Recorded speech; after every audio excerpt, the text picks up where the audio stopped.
I think there are people that really specialize in one specific thing. Like I know someone who's a genius at building communities on Instagram. That's amazing. Mm-hmm. But who's that person that works with the owners and the management team, right, to help integrate all those different pieces together? And I thought, that's what I want to do. The Becoming Da Vinci show is sponsored by the Kinetic Experience, where entrepreneurs go to have even more success and more fun in their business and life. Becoming Da Vinci. So to learn more about the Becoming Da Vinci show, visit us at www.becomingdavincishow.com, where you can learn all sorts of stuff about Leonardo da Vinci and what we are doing to correlate his life and his example with modern day entrepreneurs and self-directed learning. Becoming Da Vinci. So welcome back. This is going to be a mini episode that dives deep into our why this podcast. So I'm Abe Nadimi. I'm Jannica Morton. So I met this young lady at the Capacitor, which was an event for young, right? I would say entrepreneurs. I mean, they were for anyone under 18. Oh, there you go. So anyone under 18 was able to get together in teams and create a business model. And I got called by my friend Justin that was asking, for judges and looking for judges. So I thought, oh my God, this sounds really awesome. So I showed up. It was a Sunday, right? Yeah. So I showed up on Sunday, and I think there were 4 teams. Yep. Right? 4 teams. So this is about March 2017. So 4 teams of these super cute young kids go up and pitch their business model. Right. The youngest, I think, was 7. Oh, my God. The oldest and was 17. He wore the whole suit, by the way. He was adorable. Right, with like the tie and everything. And so they run through this business model, which I thought this was amazing and fascinating. And I thought, wow, you're having someone as young as 7 learn about how to construct a business model, right? Incredible experience. And so Jannica's and to do a pitch. Well, yeah, that's right. They had to actually pitch, and every member had to be part of the pitch. I remember that part. Right. Everybody had to contribute. So I thought, what an epic experience that they can now take and build on, and it's going to obviously impact them, because no matter what happens going forward, any kind of idea that they have or their friend has about business, they can actually look at it and go, wow, I know how to construct a business model around this. Right. So I remember specifically this one team that Jannica's son was on had this epic idea, which I won't tell you about because it's like still, like, I think you're going to steal it. So I won't share that. But just know that it was a really amazing idea. And what they ended up doing, the way they constructed the business model, the way they went towards something that was so practical made so much sense. It was awesome. They ended up winning, and that's how I ended up meeting Miss Jannica. Yeah, and I think the best part of all of that, at least from my perspective, is that was those 4 kids were kids that came from Macarios Community School, which is a self-directed learning school. These are kids who teach themselves and who learn according to their own natural talents and the way that they want to learn. So they came about this whole approach at the Capacitor in a much different way than the other kids did. They just dove right in and researched and were ready to just take it all. It was awesome. And I noticed that right away too. I thought there was something really unique about the way these kids approach this problem. Mm-hmm. And that's when I learned about Macarios, the school that Jannica founded. And it's co-founded. Mm-hmm. I'm sorry. I meant co-founded with Miss Donella. Am I right? Yep. And Aaron Yang. And what I did is, this was really interesting because at the same time I'm meeting Jannica, I had just recently bought a book, I want to say maybe about a year before, called Free to Learn by Dr. Peter Gray. And I went down a rabbit hole of getting ready to have a son and learning about boys because I already had a daughter. And I was like, what am I going to do with this boy? And so somehow, I don't know how, but I ended up on Dr. Peter Gray's book.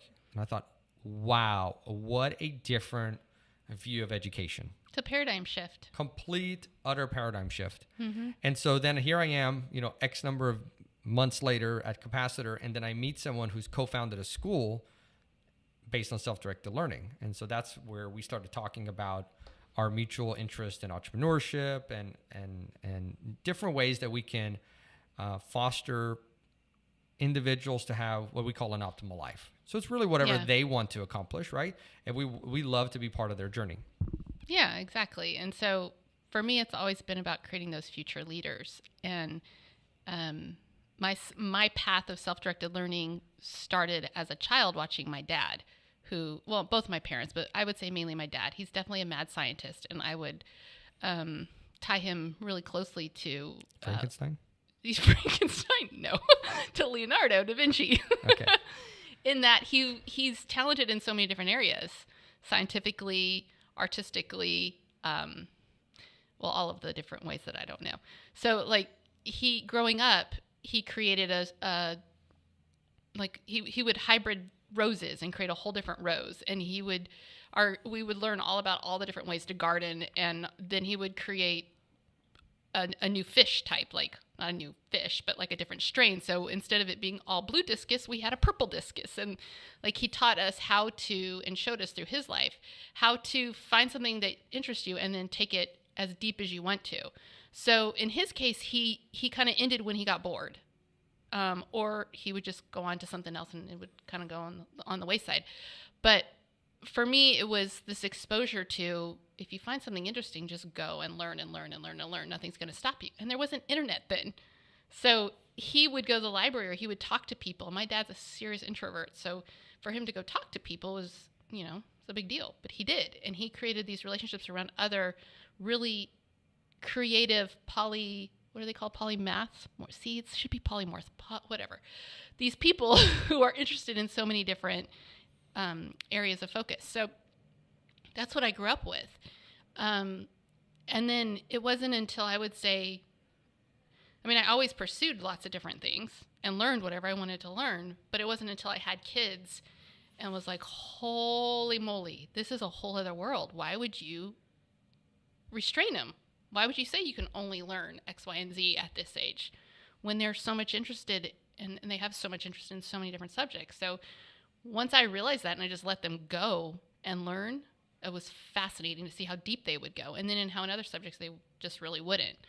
So when my kids were, I don't remember what age they were, but my oldest was like 13, I quit with homeschool curriculum. I was just like, no, just do whatever you want to do. Learn whatever you want to learn.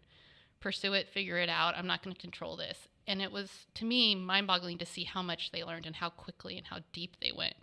So when I met Danella and Aaron in 2015, it was like, yes, we have to create a school, an environment, a community for kids like this and give them the opportunity and foster them in learning what they want to learn.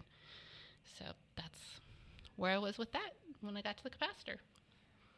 And I think it's interesting because I think most entrepreneurs, they have that in them, right? Mm-hmm. They have this problem, or they see a problem or they see an opportunity, and then they go down the path to figure it out, to solve it. Right. And there is unless you're making a typical, or you're buying someone's franchise. Yeah. Most businesses need some kind of innovation, or at least from the perspective of the small business owner or entrepreneur, it's completely innovative for them, mm-hmm. right? They have to go and learn and figure all this stuff out. And so they're constantly down the path of, I don't know exactly what the solution is, but I know I can solve it. And I think that's where this merger happens between entrepreneurship that we're really interested in and, mm-hmm. and our work in the kinetic experience, and then also education as a whole. And so I know a lot of times when I share these thoughts with people, they're like, well, what does education have to do with you being a business consultant? And I kind of laugh at it because I want to nurture and foster entrepreneurs. And if that entrepreneur happens to be 4 years old or 8 years old or 15 or 45, to me, it's the same journey.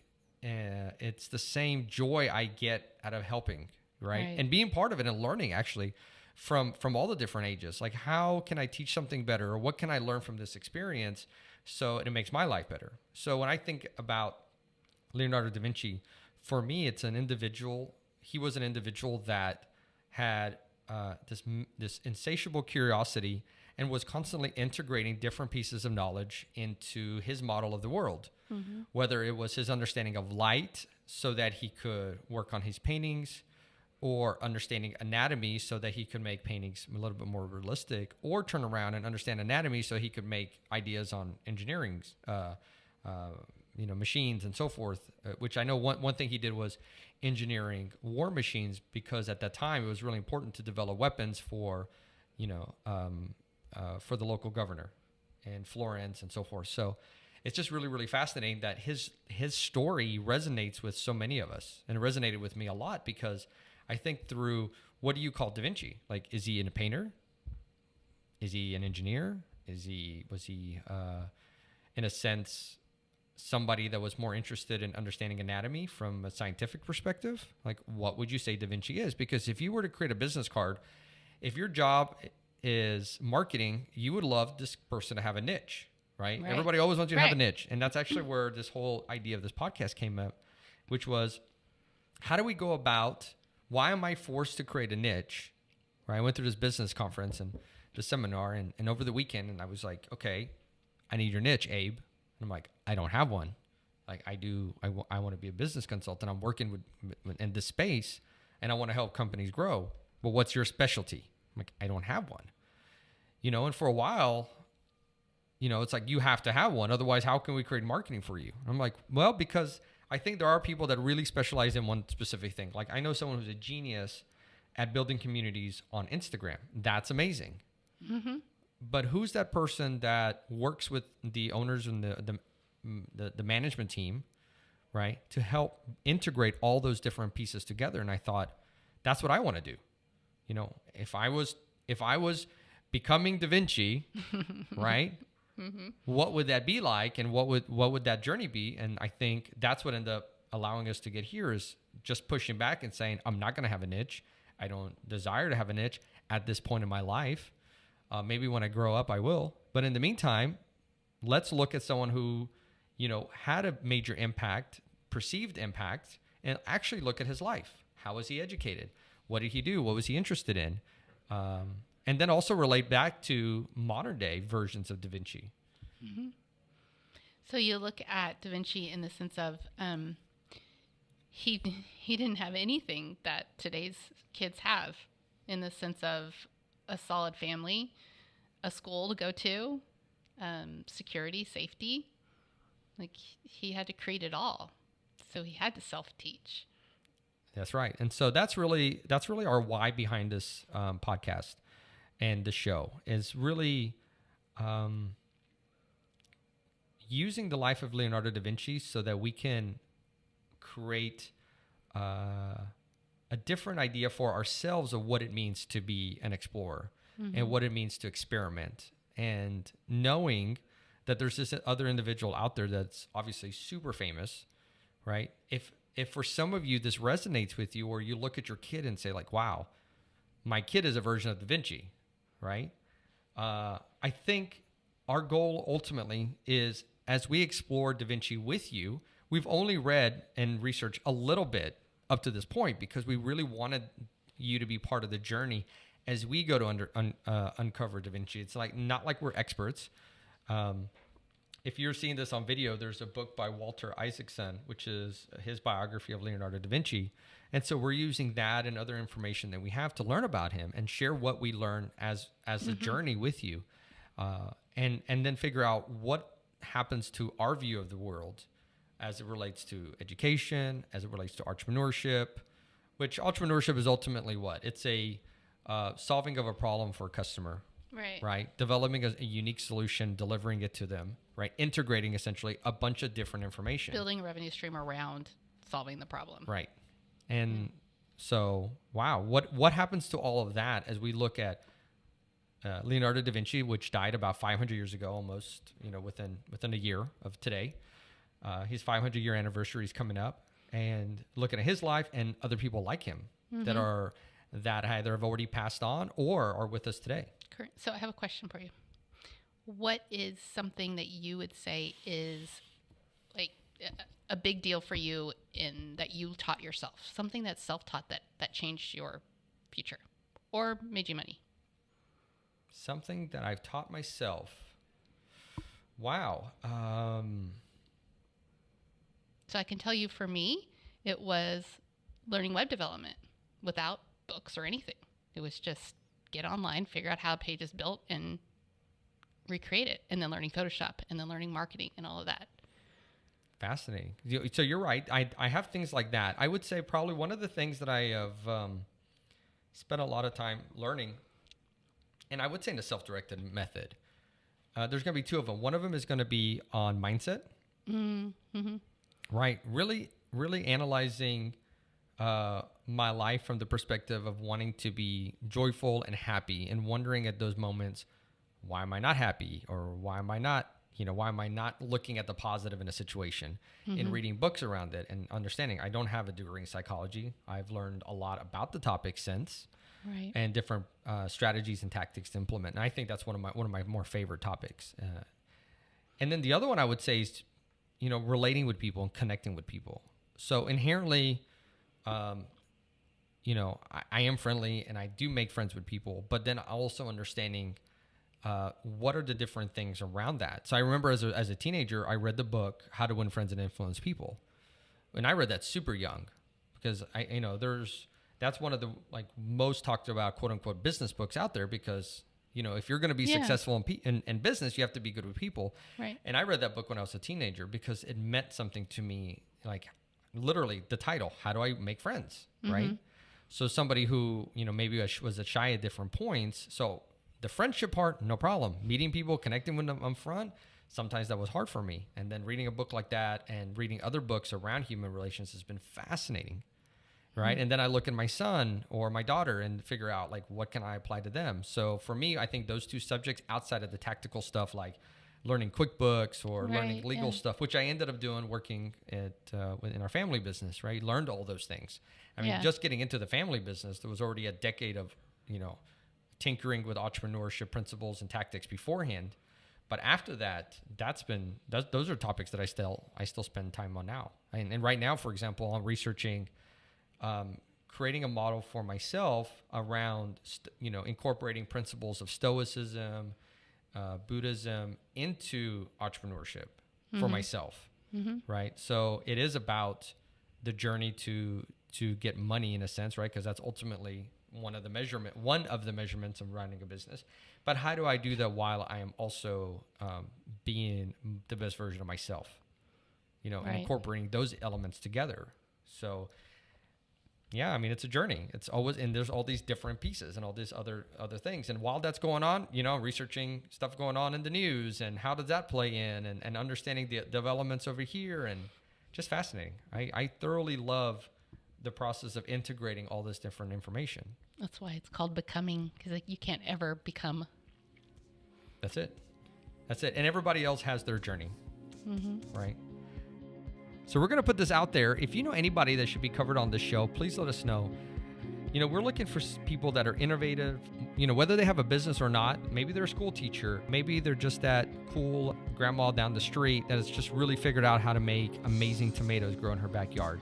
So we're looking for self-directed learners, innovative people who are always learning and trying new things.